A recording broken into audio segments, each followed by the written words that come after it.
metabolic tissue you can bring with you into your late years is muscle. It's the more muscle you have as you get older, the harder you are to kill. The more insulin sensitive you will be, the better metabolism you will have, the better hormonal health you will have. uh, there's just no downsides.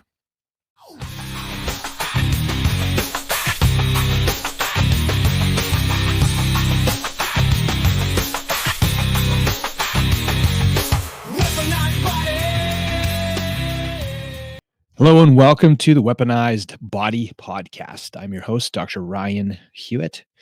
And today I got a fun episode for you. I love these kinds of episodes, the kind of top 10s, top 5s. I'm going to share with you my top 10 things that I do in my 40s to make sure that I'm going to be a stud grandpa in my 70s and hopefully beyond. This was a popular post I did recently, and I did get a lot of feedback and questions, so I figured I'd do an episode about it. It does include things involving all three aspects of a weaponized body, which is movement, metabolic, and mindset. So here we go. Number one, something that I do in my 40s. By the way, all this stuff here comes from a massive amount of trial and error, as well as a lot of things that I've tried on myself. Now, keep in mind, this doesn't mean this is going to be a prescription for everybody in their 40s. By no means is this something that is going to work for every single person, but I feel like these principles are pretty sound and solid, as far as like N=1 practice, as well as things that I advise my patients on doing, as well as what the research holds to be true. So here we go. Number one, I prioritize mostly muscle building as far as my training. 4 to 5 days a week, I do some form of, sorry, my mic is driving me nuts. Some form of either strength or hypertrophy work. So the foundation or the base of my training is building muscle. It's very known at this point, I believe, that the most valuable metabolic tissue you can bring with you into your late years is muscle. It's the more muscle you have as you get older, the harder you are to kill. The more insulin sensitive you will be, the better metabolism you will have, the better hormonal health you will have. There's just no downsides. The more muscle you have, the better. So this is why, like 4 to 5 days a week, I am grinding in the gym for at least 30 minutes, doing some sort of strength or hypertrophy work. And we're talking about like breaking down muscle tissue. And of course, I periodize and alternate and so on and so forth. So in other words, I'm always intelligently programming. So I'm not just doing the same thing all the time and repetitively beating the crap out of myself. I've tried that before. That doesn't work great. But I'm always like, it seems that the top priority of most of my programming is building and maintaining a solid foundation of muscle. And that's, you can build any fitness program on top of that and be more bulletproof. Like, let's say you want to be a triathlete, man, you better be prioritizing some muscle building as well to keep your tendons, your ligaments, all your joints healthy, etc. So for me, especially, like, I'm naturally a more smaller, leaner person. It's more difficult for me to put on muscle, so I'm not like a mesomorphic type of body type. So I feel like for guys like me that are sort of like medium build to lighter build, definitely prioritizing a lot more strength work. Number two, in order to make sure you're maintaining and building muscle at all times, making sure you're eating a protein-based whole food diet to support muscle growth and recovery. I saw a funny post today. It was somebody posted like 6 different books from like the popular mainstream media doctors. And he said, like, if you read all 6 of these books and put them into practice, you would literally have nothing left to eat, because some of them are like, protein over everything. And some of them were like vegetables over everything. Some of them was like gluten-free. And then, making sure that you're eating like a paleo or carnivore, blah, blah, blah. So listen, I'm not advocating any specific diet style necessarily. I'm just saying, listen, the foundation of what you build your meals upon should be protein. Um, if you're not somebody who eats animal protein, that's fine. It's just going to be harder for you. Just making sure you're getting at least, like, let's say it's a gram of protein per pound of ideal body weight. So listen, if you're like a 300-pound person and you have 100 pounds to lose, you're not going to eat 300 grams of protein. So if you want to be 200 pounds, then hey, eat 200 grams of protein. It's a pretty basic sort of standard you can go by. Um, Makes sense. So, and then ideally you're eating more like real food, lean protein, types of choices for the most part. Number 3, daily movement. Okay, we're talking like walking, uh, light jogging, mobilizing, stretching. So we're talking like not necessarily recovery practices, but just like moving your body through the day. I think innately I knew that I would never be cut out for a desk job, which is part of why I chose the becoming a chiropractor as a profession. Like, I am up and moving and adjusting people all day when I'm at work. When I'm not at work, like, I am at a desk in some cases, either planning or creating. But even then, like, my wife just bought like a little treadmill thing to walk at the desk. We have stand up. This is actually a stand up desk I can move up and down. So just making sure you're changing postures, moving your body, like, the more movement you can get in, the better. And that goes for everybody. There isn't anyone who's exempt from this. The more movement, the better. This is a big mistake people make, is they just focus on like the training they do in the gym and the food they put in their body, and they expect that to be the biggest things that impact their weight loss journey, which is false. It's a big part of it, but non-exercise movement is actually a huge chunk of your daily energy expenditure. Non-exercise movement and like your basal metabolic functions, which is just your body, staying alive. That's where most of your calories are burnt, believe it or not.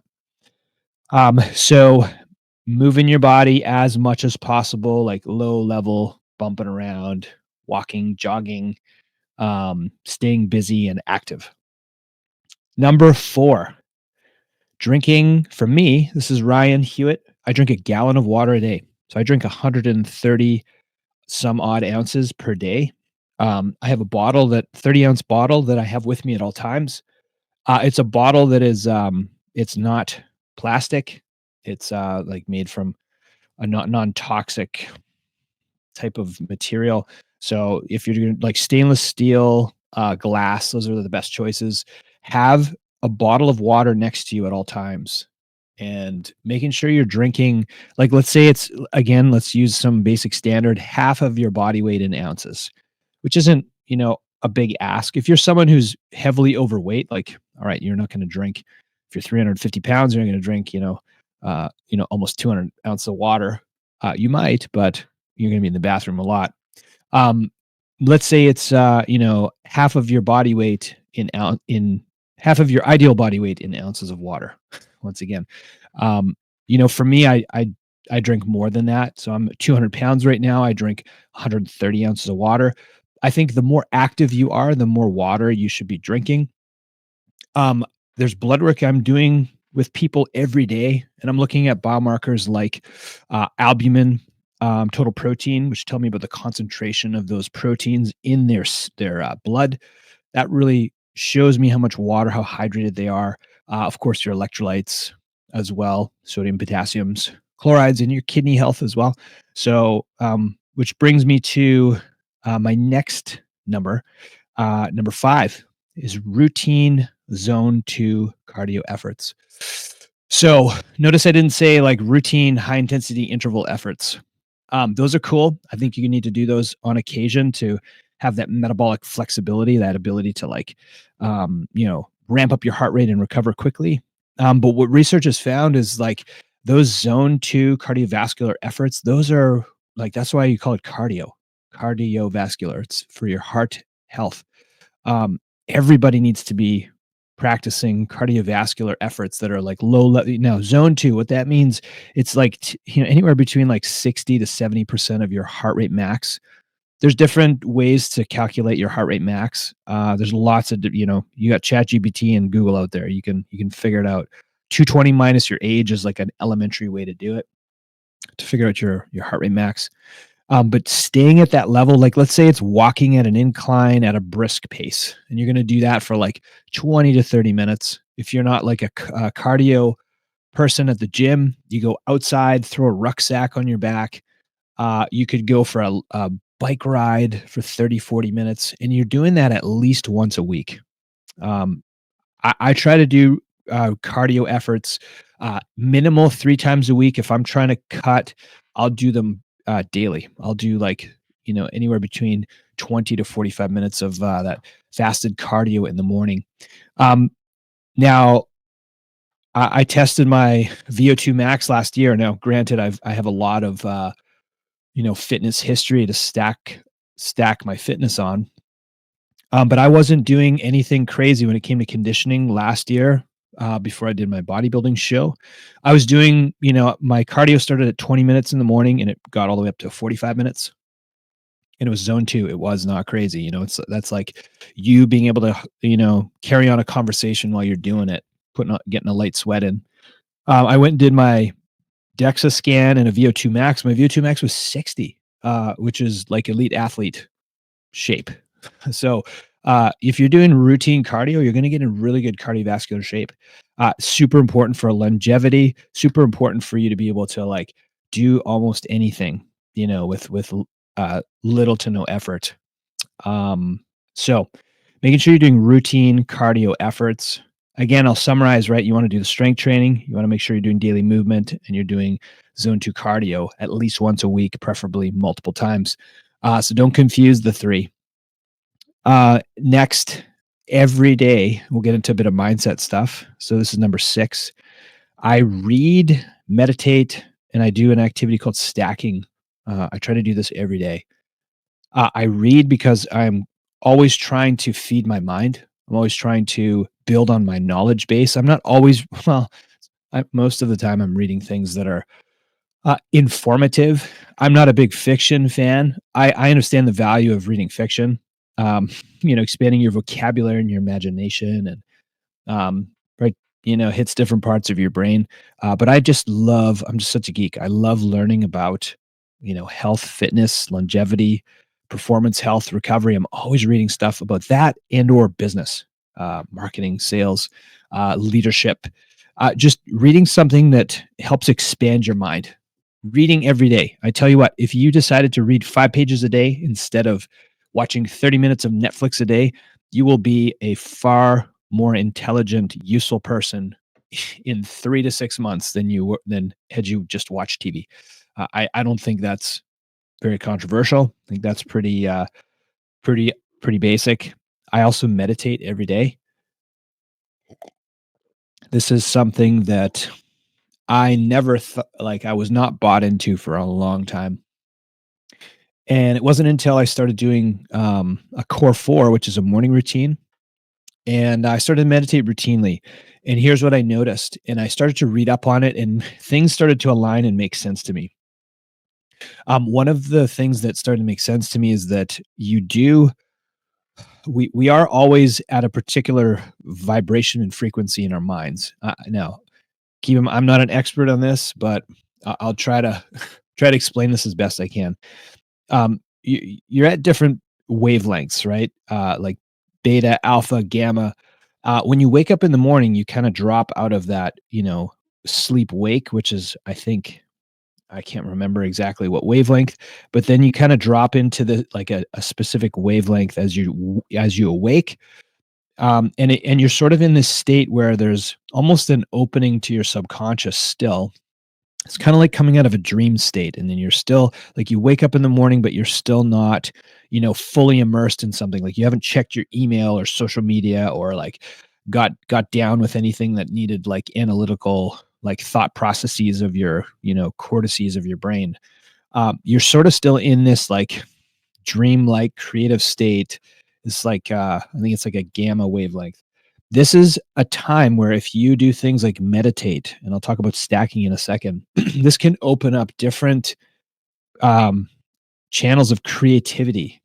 This is where you can get ideas. This is where things will pop out of your subconscious that you never even knew was boiling under there. I think most people would relate to this, like, where they've just like woke up in the middle of the night and they like all of a sudden this idea came to them or they solved this problem they've been trying to solve for a while. Like your brain's always working, whether you know or not, on things and like events or things that have happened to you or things you're trying to figure out.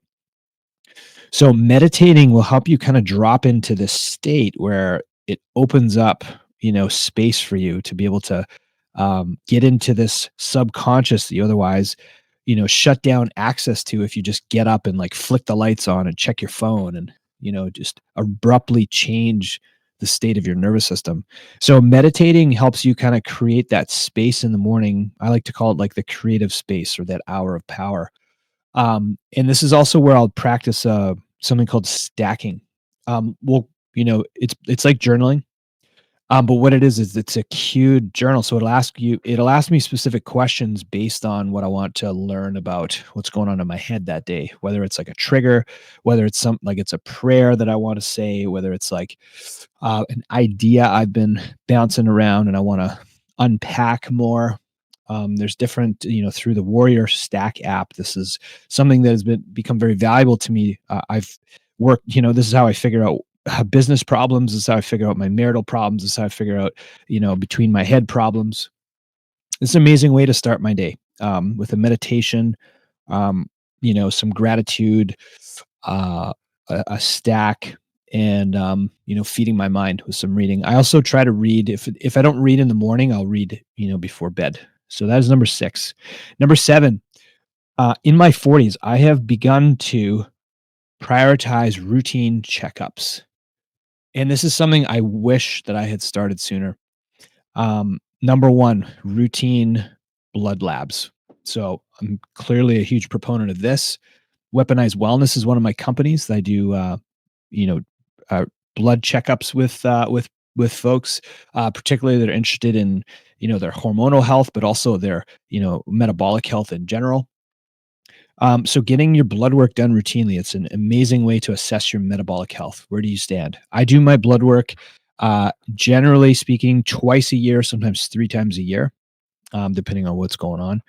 I also get routine dental checkups. I added one, like I'm on a membership with my dentist where I have 2 cleanings a year, but I added a third this year. I just got my teeth cleaned this morning.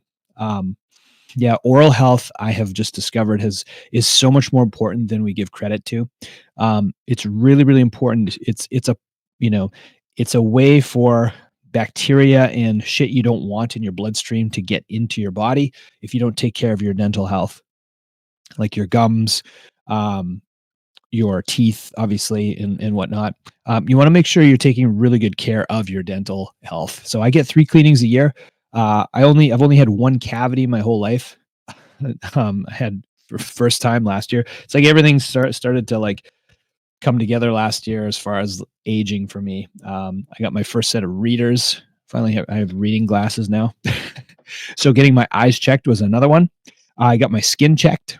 Everything's cool. I'm definitely a proponent of getting your skin checked. And then also, I'm clearly a huge proponent of getting chiropractic checkups. Myself, I get adjusted at an every 2-week cadence for maintenance. I know a lot of people that I take care of, they do better with a once a week. It really depends on who you are and your health and your trauma histories. Um, there's a lot of people that do fantastic with a couple of checkups a month. Some people do better with weekly. I even have monthly chiropractic patients. I love taking care of people on a routine basis that take care of themselves because they are easy appointments. It's like a maintenance cleanup appointment. So much more pleasant than like, hey doc, I'm back. I fell apart. I'm a fucking disaster. Fix me again. I'm not a huge proponent of waiting until you have a problem to start seeing your chiropractor. let's let's get one thing very clear. We live in a very unnatural world today, physically, okay, chemically, emotionally, but also physically. If you don't have a chiropractor on your health team, you are missing out. You are leaving money on the table. For optimal joint health, mobility, function, it is essential to have a doc who understands you from a physical standpoint better than any of your other practitioners. My patients that pay for my wellness membership that see me routinely, I operate as more of a primary health professional to them than any other doctor in their life because I see them routinely. I'm checking in on them. I know them. I can tell you everything about them as far as like their family and their occupation. And, if I'm getting extensive testing on folks too, like blood work as well as physical assessments and x rays, and I have a body composition machine, I can tell you a lot more about this person than, most of their, you know, professionals in their life that they're paying money for. Uh, you know, Having a chiropractor is a huge money investment.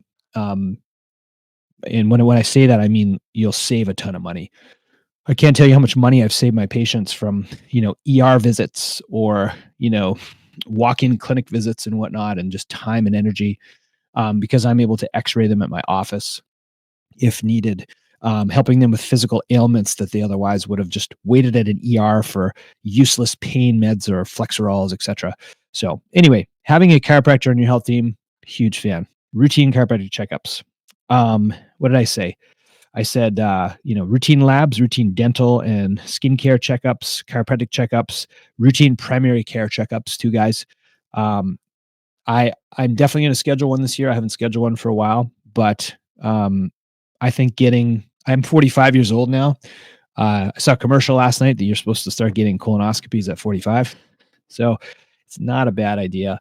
Get a prostate and a uh, colon checkup, colonoscopy checkup this is for men at least. And then women, routine gyno checkups as well as colonoscopies and breast exams. These are important, guys, like routine early detection, right? Number 8, frequent intimacy and sex. Yes, this is part of my plan on being a healthy stud grandpa. It's, in my 70s. If you read up on sex, I mean, it's fun. It's fantastic, especially if you have like a great partner that you're in love with and attracted to. Um, but the health benefits are amazing, like cardiovascular benefits, brain and mood benefits. Like it's an antidepressant, right? It's improves your productivity and just overall satisfaction with your life. It improves sleep, all kinds of amazing benefits. I always joke, like if you could in a pill, put the benefits of sex in a pill, everyone would take it. Same thing, if you could put the benefits of exercise in a pill, everybody would take it. It's just that important. I get it. It's not something that's possible for everybody. But if you do have a spouse and you're married, I highly recommend working on your sex life and making it a priority for you. A couple times a week is what research says is like optimal. Like if you have more than that, like power to you. A couple times a week. Anything less than that, it's a little less beneficial. Still beneficial though. But yeah, I think that it's worthwhile as far as making that a priority in your relationships, your marriage, and for your health. Um, Number 9 is always working on learning new things. This is important for mindset, for brain health. There's always something I'm trying to work on uh, that I'm going to try to learn that's something new. This year I took on trying to learn Spanish. Uh, as I shared before, I went to Colombia, South America. Kendra and I are going to Spain also in May for a wedding. So, couple countries I'm visiting this year that are Spanish speaking. I do speak French and English, so I decided to start working on my Spanish, which has kind of fallen off a little bit now that I'm speaking of it. It's like, man, I got to hop back on my Duolingo. I got my daughter involved, which is fun. She'll ask me to learn Spanish with her, which is pretty awesome. So always trying to learn something new, whether it's like a musical instrument, a language, a new skill. Something like after in the summertime, I'm going to try to start to learn how to hunt. I've never hunted before. I've hunted bird before. I've assisted bear hunts, but I've never deer hunted before, and that's something I desire to do. Mostly for the meat, because there's no healthier meat out there than wild game and venison, and I would love to have a freezer full of it. But I do enjoy nature. I do have a deep respect for animals and nature and whatnot. It's something I want to get into. So always trying to learn new things and build new skills. And lastly, number 10, I guess I never threw sleep in here. So we'll do a bonus after number 10 of sleep, but number 10 I have fun and travel. I think everybody needs to get out of their environment and travel. Um, if that's something not it's not possible for everybody, but even just getting out of your house and seeing a new part of your city, seeing a new part of your state, seeing a new part of your country.